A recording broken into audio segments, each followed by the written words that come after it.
Everyone has one or two secrets they'd rather keep hidden. I'm no exception. Back in the day, I was quite a wild child, although now I've become a demure and unassuming woman. Losing my parents at 15, I quickly went astray and joined a gang of troublemakers. I gathered some of the girls from the gang and formed a ladies' group. Thanks to being forced to learn wrestling by my dad since childhood, I was known locally for my overwhelming strength, surpassing even the boys. My life in that world came to an end after meeting a certain person. But living such a life, it seems you inevitably accumulate some lingering issues. My name is Nancy. Now 35, I live as an ordinary housewife, working at a local supermarket. With my light makeup and quiet demeanor, no one would guess that I once wore flashy makeup and rode around on motorcycles. Yes, I was a member of a delinquent group and the leader of a ladies' gang. But then, I met my husband, Joshua, and everything changed.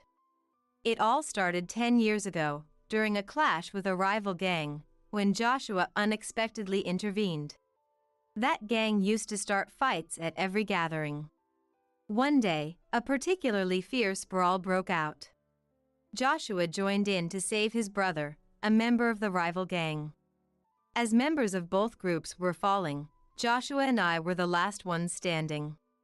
I remember Joshua laughing at his mistake, realizing his brother wasn't even there. His dignified appearance somehow struck me, and I found myself speaking to him. "Hey, you're pretty cool." "Me? Really? Looking like this? You must have some strange tastes. Were you calling out for someone named Noah? Did you find him?" "No, it turns out my brother wasn't here." That's how our slow, private conversation began. Joshua's brother, it seems, was an irredeemable delinquent. Joshua had even taken up boxing, trying to reform him. Joshua himself admitted he couldn't stand to ignore wrongdoing. He struck me as a man brimming with a sense of justice. Through our conversation, we grew close. Over time, we met more often and it became clear that we had feelings for each other. But back then, Joshua despised delinquents. Despite our mutual attraction, my involvement in the delinquent world prevented our relationship from progressing. Finally, Joshua said that if I left the gang for good, he'd want to be with me. Tired of the senseless fights, I took the opportunity to leave the group. We started dating and got married 5 years later. The group I was part of got disbanded by a rival faction 2 years after I left. After marrying Joshua, I completely transformed into a calm and graceful woman. But recently, our peaceful life was threatened by a certain neighbor. Joshua's sister, Sonia, and her husband. One day, as I was about to see Joshua off to work, the doorbell rang. Who could that be? I'll check. The next moment, Joshua looked surprised. Sonia. He mentioned his sister, whom I knew. I had met her once at a family dinner. Hey Joshua, we've moved next door starting today. Please take care of us. Hello, I'm Tony, Sonia's husband. Well, looking forward to your cooperation. You are. The two of them started off with a disrespectful attitude. But since one was Joshua's sister, I couldn't be too confrontational. We get along well with the in-laws, so I didn't want to cause unnecessary trouble. And it turns out, Tony was the person who lured Joshua's brother, Noah, into the delinquent world. They both went to the same high school and were a year junior to Joshua. Joshua turned 34 this year, so they must be 33. Sonia, 3 years younger than Joshua, should be 31. Joshua, too bad about your brother, huh? Tony, I don't care about Noah anymore. Even you. Joshua was visibly angry. His brother had passed away due to a fight. Joshua's brother and sister apparently never got along well. Sonia felt neglected in favor of her brother and developed a rivalry, which eventually extended to Joshua as well. Joshua once mentioned how difficult it was to deal with his sister, preferring to dote only on his brother. And like me, Sonia was also a former member of a delinquent group. Unlike her voluntary involvement, Noah was forcibly recruited by Tony. Seeing his siblings' transformation, Joshua probably grew even stronger in his sense of justice. As the three glared at each other, I spoke up from behind Joshua. "Joshua, you need to leave for work soon." "Ah, right." "Running away, Joshua? Remember, I haven't forgotten that you laid hands on me." "That was because you attacked Noah."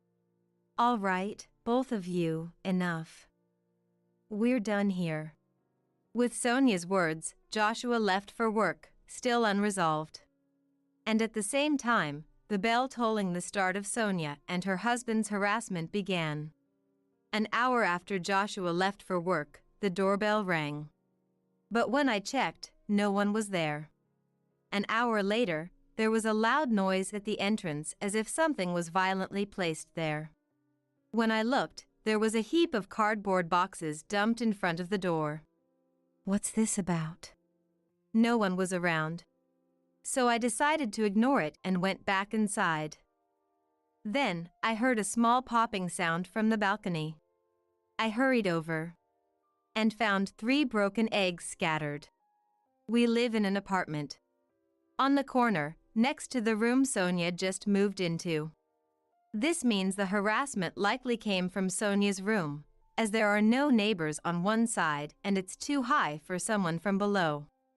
Angry, I confronted my next-door neighbors. "Hey, is that you? What do you want, showing up like this?" Sonia greeted me with an irritable demeanor. "Is this your idea of a prank? Throwing eggs on our balcony?" It had to be Sonia or her husband. The angle only made sense from Sonia's balcony. But Sonia glared at me, replying, "What? Don't be absurd, lady." "Lady, you got proof we did it? Make false accusations and I'll call the cops." Despite being a former gang member, her reliance on the police in such a situation seemed second-rate to me. "I have no proof. But the way the eggs are scattered, they could only come from your balcony." I tried to remain calm. But Sonia kept glaring and arguing back. "Proof? That's weak. Hey Tony, the lady next door is complaining." Hearing this, Tony joined in. Hey. Just because you're Joshua's wife doesn't mean you'll get any special treatment." If Sonia was second-rate, Tony's words were no better. He might think he's intimidating, but to me, it's not frightening at all. I could feel my old self stirring. But I didn't want to revert to my past. So, I played the role of a meek, unassuming woman and said quietly, "Please, don't raise your voice." Inwardly, I wanted to deliver a roundhouse kick right then and there, to snap that foolish neck. But having reformed after meeting Joshua, I didn't want to throw away all my efforts for something like this. Seeing my reaction, they both burst into laughter in front of me. "Haha, so you're Joshua's wife? I thought you'd be something special, but you're just a dull woman." Weak. Tony was giving you too much credit. At the family dinner, you seemed like a real introvert. "Ah, a kick alone won't suffice. I might need to dislocate a joint or two." Trying to control my rising anger, I was told, "Go on, leave." And the door was closed on me. I stood there, staring at the closed door. I pondered telling Joshua, but knew that even if he spoke to Sonia, they'd just feign ignorance. It would only result in more harassment and frustration for me. So, I decided against it. The next day, and the day following, the harassment from Sonia and her husband continued. It always began after Joshua left for work. "Who dumped this garbage at our doorstep?" It must be those two.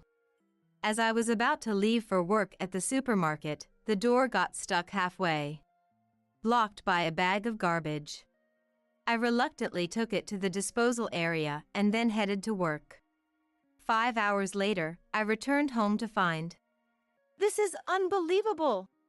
There was a cardboard box in front of the door, arranged like a table. On either side of the box, lit candles were placed, and in the center, a vase with flowers was set. On the door above, a photo of me, taken who knows when, was stuck. They were mocking me as if I was deceased. Furious, I was about to kick the cardboard away when Joshua called from behind. "Nancy?" Startled, I turned around to find Joshua, who had come home from work. "You were an hour early?" "I got off work early today." "What's all this?" Joshua was also surprised at the sight in front of the door. We quickly cleaned up the cardboard and candles from the shared hallway and went inside. There, I told Joshua everything that had happened. "So, it's likely Sonia and her husband. But we don't have any proof, so even if we confront them, they'll just deny it." After a moment of thought, Joshua had an idea. "Let's buy cameras. One for the balcony and one for the entrance. Especially hidden well at the entrance." I agreed with Joshua's suggestion. There was a limit to how much more we could endure. We immediately purchased cameras online. We had the cameras delivered to Joshua's workplace to avoid suspicion. "For now, we'll just have to endure until the cameras arrive. Then we can retaliate with evidence." Understood. So, I bore the harassment from Sonia's house for the next couple of days. For most people, endurance means being unable to fight back due to lack of strength or fear. But for me, it was different. I was holding back the urge to retaliate. In a world where using force was permissible, I would have already pulverized those two. Having the ability but not being able to use it was incredibly frustrating. 3 days later, Joshua came home with the cameras. "Any trouble since?" "The usual. Today, they even threw a fish head onto the balcony." "Let's set up the cameras right away. Put one behind the air conditioning unit on the balcony, aiming at Sonia's balcony. We'll hide another near the fire extinguisher by the entrance." The day after installing the cameras, Sonia's antics started again as Joshua left for work. I monitored everything through a recording app. Sure enough, the two of them started their antics. I silently observed and left for work when it was time. 2 hours into my shift at the supermarket, Sonia lined up at my register. Well, if it isn't my sister-in-law. I silently scanned the items. It was clear from Sonia's tone she knew it was me. Her demeanor dripping with condescension. "Aren't you a bit cold for a cashier? Shouldn't you be more hospitable? Come on, give me a discount on this." Other customers were lined up behind Sonia, watching our interaction with concerned expressions. "Hey, I'm not a scarecrow, you know." A middle-aged man in line spoke up to Sonia. "Hey, can't you see she's uncomfortable?" Sonia whirled around, glaring fiercely. "Shut up! It's none of your business." The man seemed completely deflated by Sonia, who suddenly yelled at him. The man shrank back and left the line. I then addressed Sonia for the first time. "Ma'am, if you continue to behave inappropriately, I'll have to call security." I spoke in a calm but icy tone. Perhaps mindful of the others watching, Sonia retorted, "Geez, it's just a joke." "Ah, so disappointing," and left the store, abandoning her items halfway through the transaction. The other customers stared in astonishment. My anger was just about to boil over. When I returned home after work, there was a notice on the door. The note on the door read, "Useless cashier." That's it. I can't take it anymore. I ripped off the note in frustration and waited anxiously for Joshua to return. After Joshua got home, we reviewed the footage from the cameras. It clearly recorded Sonia and her husband's misdeeds. Now we can fight back.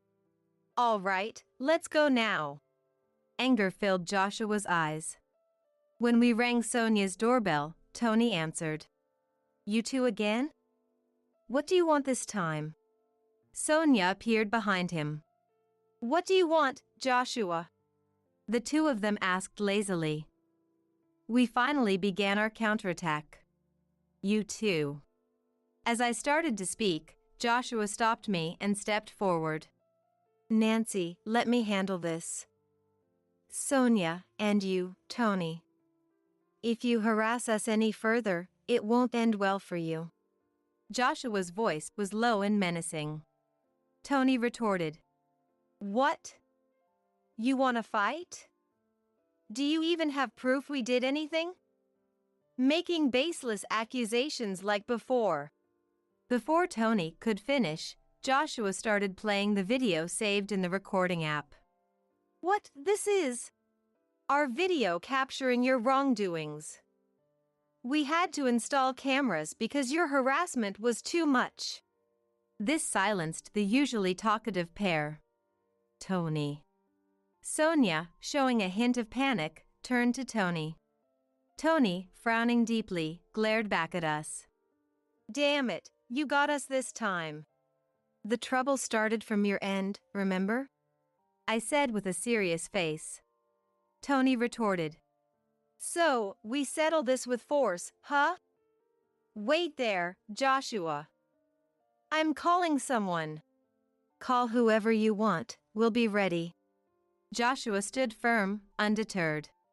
As the situation escalated, Tony desperately pleaded into the phone. William, I need backup, now. His tone was completely different from the bravado he showed us, repeatedly begging for help. After hanging up, he turned back to us. Get ready. William, the most notorious guy around here, is on his way. He smirked at us. Convinced of his imminent victory, but relying on someone else's strength showed his true cowardice. Why don't you confront us directly? Ha, keep talking. I know your strength well. I called a special guest this time to ensure you both feel real terror. What a pitiful sight it was. No matter how much they threatened, neither Joshua nor I felt any fear. You must be too scared to even speak, the quiet and meek Nancy, right? Sonia taunted me with a condescending tone. 5 minutes later, the much bragged about William arrived. However, he looked surprised when he saw us. William, over here. Long time no see, William. Sonia and Tony were visibly excited, having high expectations of him. But their expectations were quickly shattered. What's going on here? Indeed. Long time no see, Will. My calling him Will left Sonia and Tony with puzzled expressions. Joshua also greeted him. It's been a while, Will. The couple looked even more confused by this interaction. Confused, Tony asked. What's this? How do you know William? As Tony spoke with sweat on his forehead, Will looked back and forth between us. I simply said to him, Will, let's not do this, okay? Hearing this, an angry Tony retorted. Don't joke around. William, please, do something. Please. Sonia and Tony were frantic, unable to grasp the situation. But then Will addressed them. Hey, don't tell me you messed with Nancy? His question left the couple momentarily stunned. So, what if we did? Tony answered hesitantly. Furious, Will shouted. Idiots! Don't you know who you're messing with? His rebuke left them standing frozen. They clearly had no idea what was going on. Seeing this, I turned to Joshua and said, "Hey Joshua, can I revert to my old self from 15 years ago, just for now?" Instead of Joshua, it was Will who turned and responded, "Nancy, please don't. If you do something to them, it might end up more than just an injury." "What? You're giving me orders now, Will." No, I didn't mean it like that." Seeing the special guest they called for help now humbly apologizing to me, Sonia and Tony were bewildered. "What's happening here?" Their faces turned pale as Will spoke. "Do you two know about BBN?" "Well, yes. It's famous. It stands for Black Butterfly Nancy, right? The nickname of the former leader of a ladies' group." "That's right. And this lady here is Nancy herself." "No way.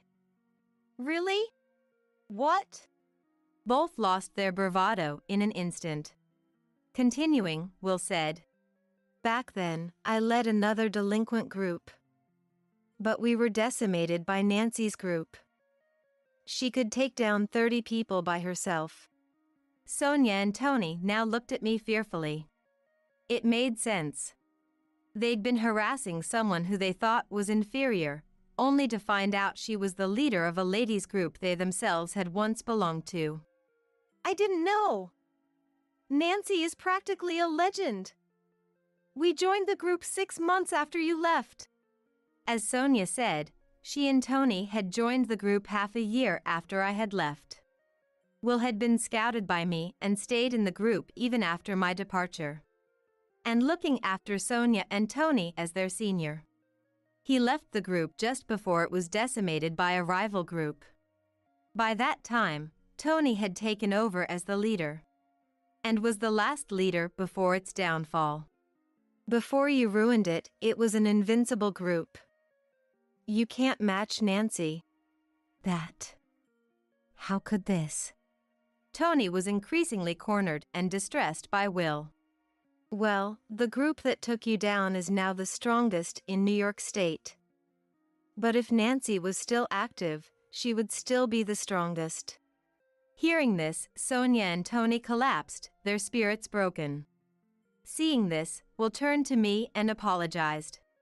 "Please forgive them for my sake." Watching Will apologize, Sonia and Tony had completely lost their will to fight. They never imagined their call for help would backfire this way. "All right, but you'll have to settle your dues properly." I glared at the two of them and said, "Ah!" They let out a short scream. "For 1 month, you'll clean this apartment and our balcony that you dirted. If you skip even 1 day, I won't be so forgiving next time." "Okay." Sonia, completely intimidated, managed to stutter out her agreement. Tony, unable to speak, just kept nodding frantically. Watching them, Will commented, "No one can really stand up to Nancy." Hearing this, the silent Joshua finally spoke. "But I hate delinquents. If Nancy hadn't reformed, I wouldn't be here." Looking down a bit, Joshua said softly, and I peered up at him. "Don't worry. I won't show that side of me again." Will burst into laughter at this scene, and we all ended up laughing together. Will and Joshua knew each other because the three of us had met after I left the group. We bumped into Will while on a date and had tea together. "Well, now that's settled, why don't you come over for dinner, Will?"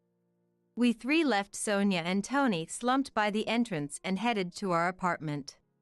Before entering, Joshua added, "Sonia, you're my sister, so I'll let this slide just this once, but there won't be a next time." Watching him, I wondered if he too was hiding the same fighting spirit as us. From that day, the harassment from Sonia and her husband completely stopped. As promised, they continued cleaning our balcony and the common areas of the apartment. Though just delinquents doing chores, other residents sometimes looked at them curiously, but that soon stopped. After a month, Sonia and her husband left the apartment without a word. Even Joshua, their blood relative, didn't know where they went.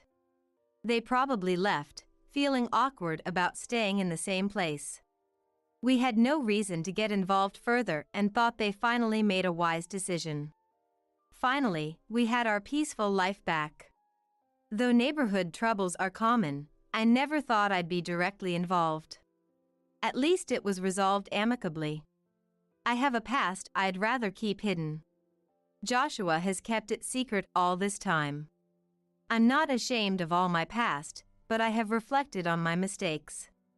I just want to cherish my life with Joshua now. And I hope to live without ever showing my true nature to anyone again. That's all I'm thinking about now.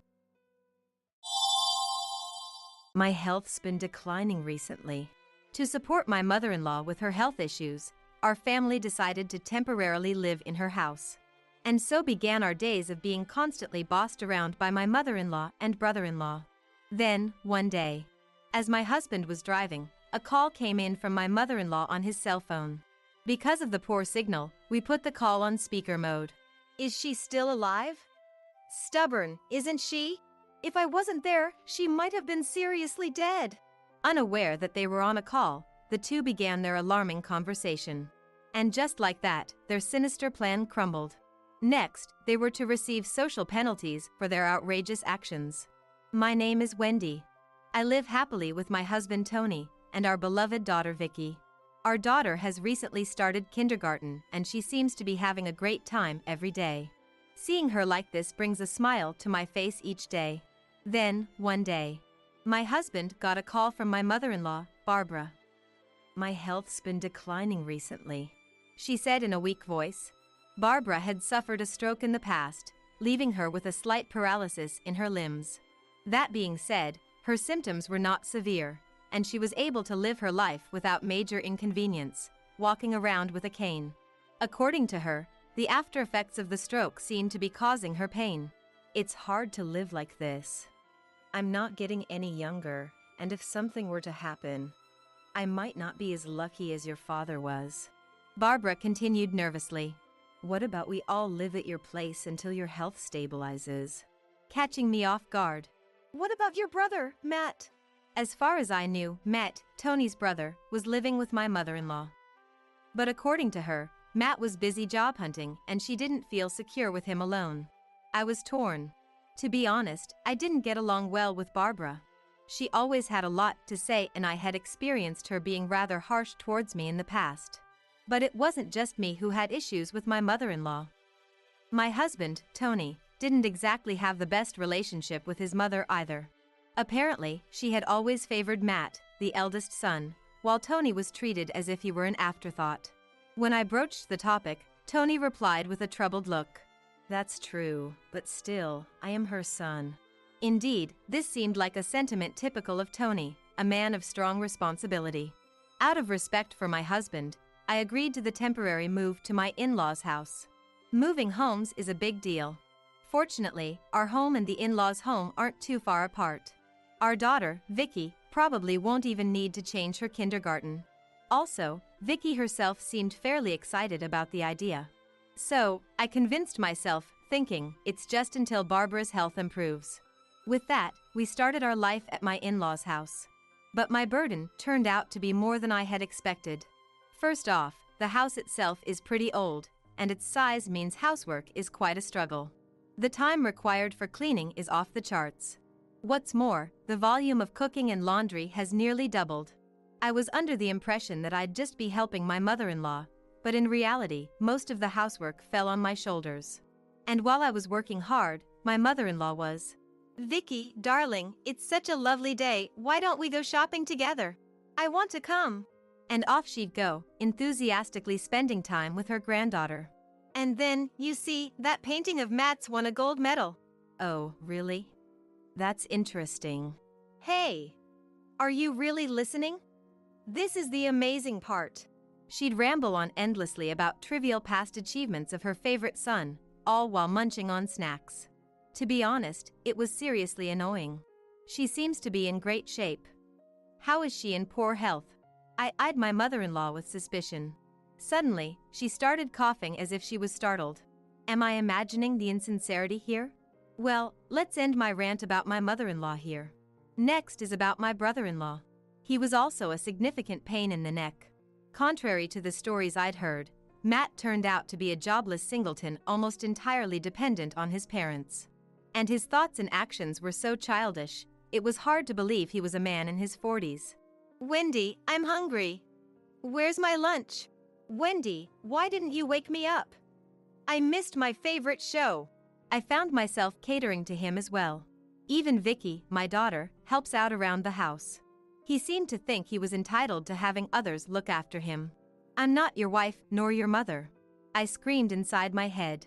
The fact that he called me Wendy darling was also creepy. Moreover, there was something unnerving about the way he looked at me. So, I was leading a tough life, both physically and emotionally, due to these two people, but one night, several relatives had gathered for a drinking party at our home. I went upstairs to fetch a fan to improve the ventilation in the living room. The fan should be around here somewhere. Wendy. When I turned around, my brother-in-law was standing behind me out of nowhere. Then, with a smirk on his face, he said something unbelievable. Why don't you ditch boring Tony and start over with me? I couldn't believe my ears. But it seemed I had heard him right. He was ogling me with a lascivious grin on his face. He might have been emboldened by alcohol, but his remark was disgustingly crude to the extreme. Brother-in-law, you're clearly too drunk. That's not funny, even as a joke. Huh? Are you sure you want to reject me? I might spill your secret to Tony, you know? What? I don't know what you're talking about. I'm busy, so I'll leave now. With that, I tried to ignore him and head downstairs. But he forcefully grabbed my arm out of the blue. Come on, I'm way better than Tony. Stop it, just stop it. Startled, I jerked my arm away from my brother-in-law. Unexpectedly, Matt lost his footing due to my sudden resistance. He tumbled down the stairs, ultimately hitting the back of his head against the wall with a groan. Hearing the commotion, Tony and other relatives rushed over. Hey, what's going on here? Oh, Matt just slipped. Oh my! Look at that bump on his head. While his mother fretted over him, shaking him violently. Other family members managed to calm her down and took Matt to another room for first aid. Amid all the confusion, my quarrel with Matt was forgotten. I contemplated whether to tell Tony about Matt's advances but decided to stay silent for now, not wanting to cause unnecessary worry. If Matt's actions escalated, I would speak up. With that thought, I made my way towards the living room where everyone was gathered. Then, in the corner of the hallway, I saw Vicky looking at me with a worried expression. I'm sorry if I scared you, honey. Did I wake you up? Let's get you back to bed. Okay. Something about Vicky's demeanor felt off. But it was late, and I didn't question further, taking her to her room to put her back to bed. Life remained difficult due to my mother-in-law and Matt. Every day, I was forced to entertain my mother-in-law's uninteresting chatter and attend to my immature brother-in-law's needs. I felt like running away. However, Matt hadn't made any more advances since that incident. It seemed he had learned his lesson after my strong rebuff. With that, I felt a bit relieved and carried on with my life at my in-laws. But then, on a particular day, another unexpected incident befell me. I was having lunch with my mother-in-law as usual, when I suddenly felt dizzy after eating some tomato soup. Next, I was hit with intense nausea and difficulty breathing. I recognized this sensation. Yes, it was an anaphylactic shock, an allergic reaction. I have a severe allergy to peanuts, and if I consume even a single one, I can have breathing difficulties. Luckily, my brother-in-law was at home so we could quickly call an ambulance. Seeing me in distress, he rushed to pull out his smartphone, his fingers seeming to falter. It looked like he had become too flustered to remember the number. When I managed to gasp out 911, he finally started pressing the buttons on his phone. Despite some fumbling, he managed to call an ambulance, and I was rushed to the hospital where my life was saved. Lying in the hospital bed, I thanked my brother-in-law. Thank you, brother. Oh, thank you so much. You saved Wendy's life. Tony cried, tears in his eyes as he grasped his brother's hand. Taken aback, my brother-in-law replied, a bit bashfully. Well, I just did what any person would do.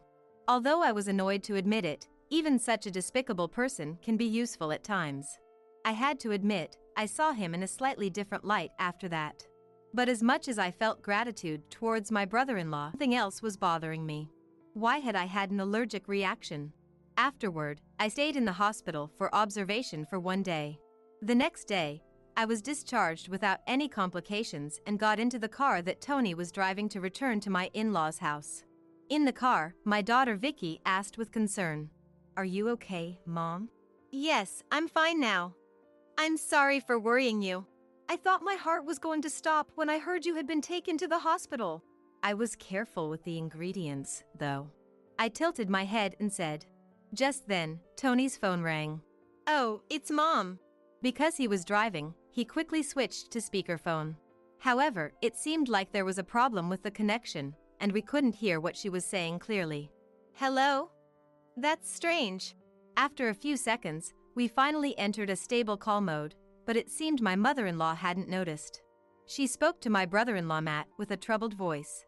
"It seems like the call got cut off. Can't Tony even answer the phone properly? He's really useless." Their conversation made our faces pale. "And she's still alive?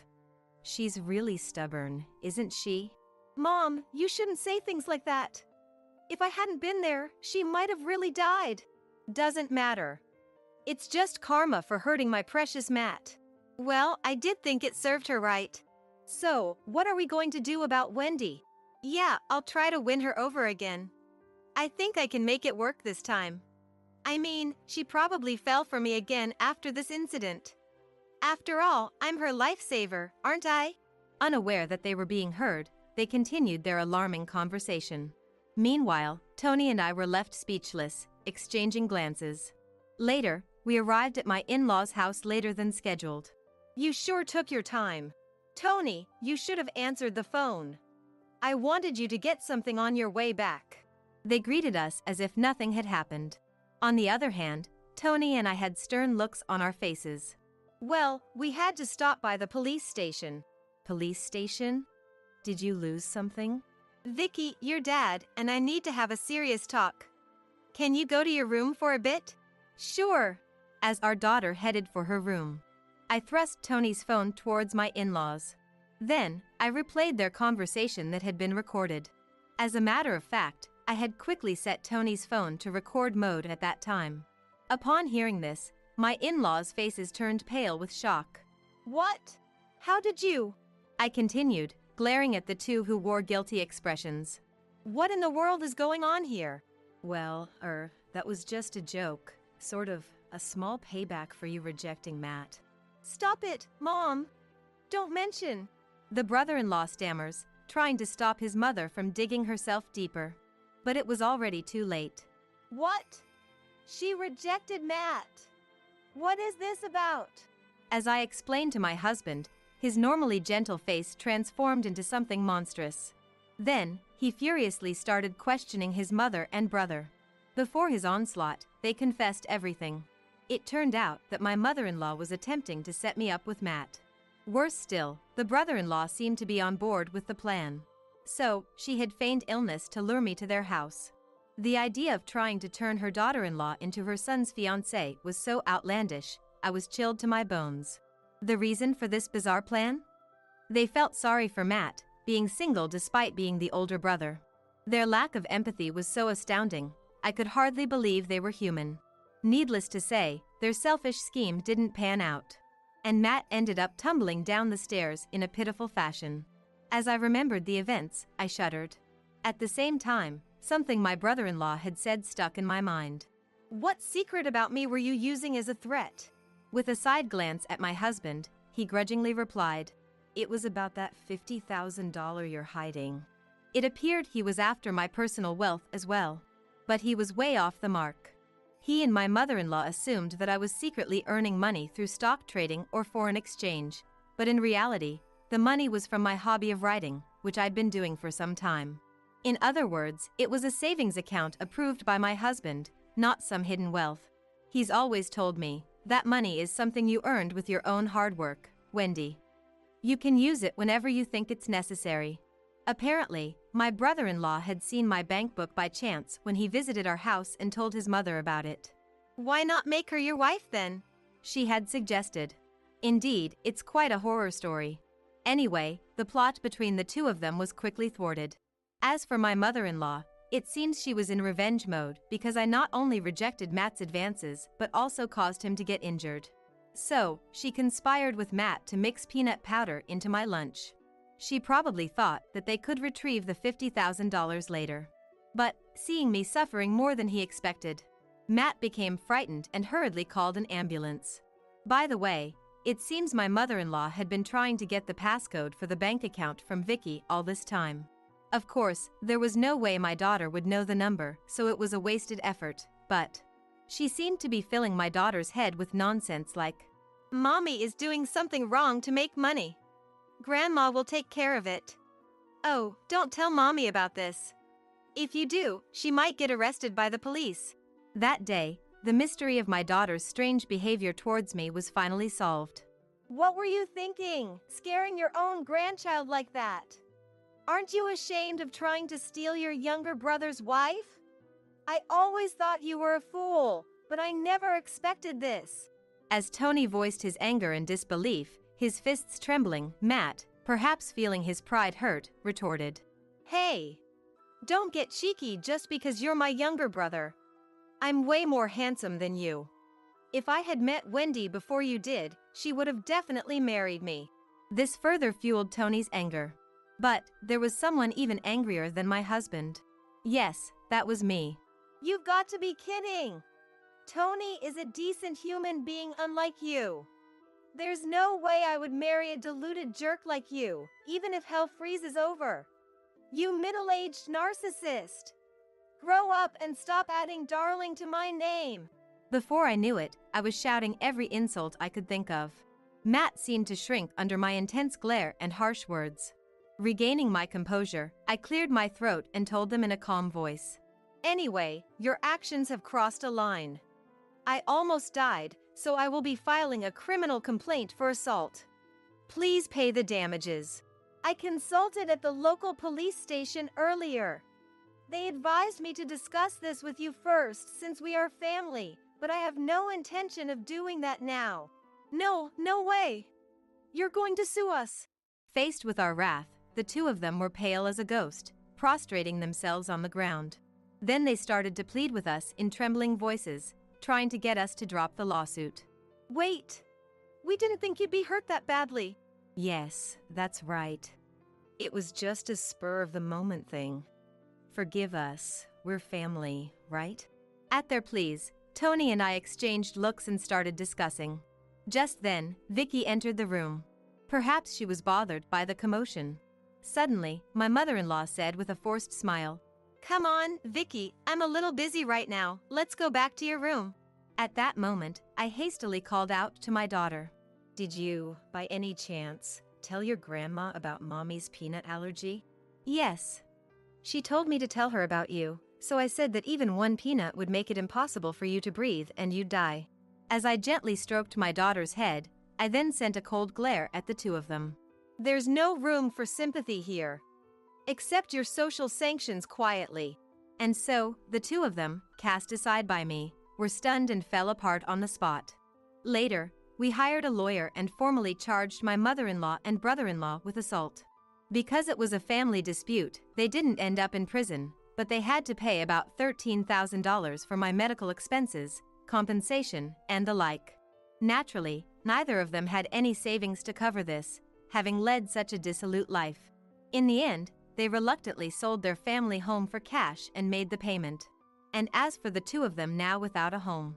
Sigh, it's going to be a little cramped in that house if all 5 of us are going to live there. Tony, when are we going to do the extension and remodeling? Unbelievably, they seemed fully prepared to live in our house. These people are truly hopeless. Of course, such a ridiculous proposal wouldn't stand a chance. What kind of nonsense are you spouting? Talk in your sleep when you're asleep.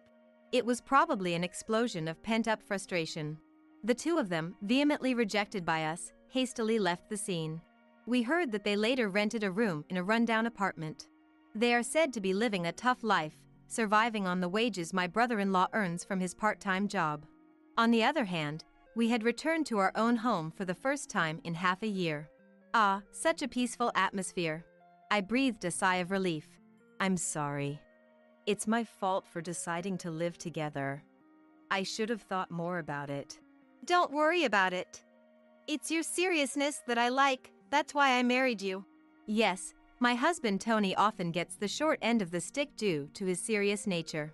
But that's why, no, precisely because of that, I respect him. I continued speaking to my dejected husband. You looked brave and cool when you punched Matt. Violence isn't good, though. Hearing that, my husband chuckled sheepishly. Then, as he was holding our daughter, he said, That's right. How about we all go out for some fun next week? Vicky, where do you want to go? The zoo. Watching my daughter laugh with excitement, I savored the happiness. And I made a vow to continue saving that money for my daughter's future. I promise.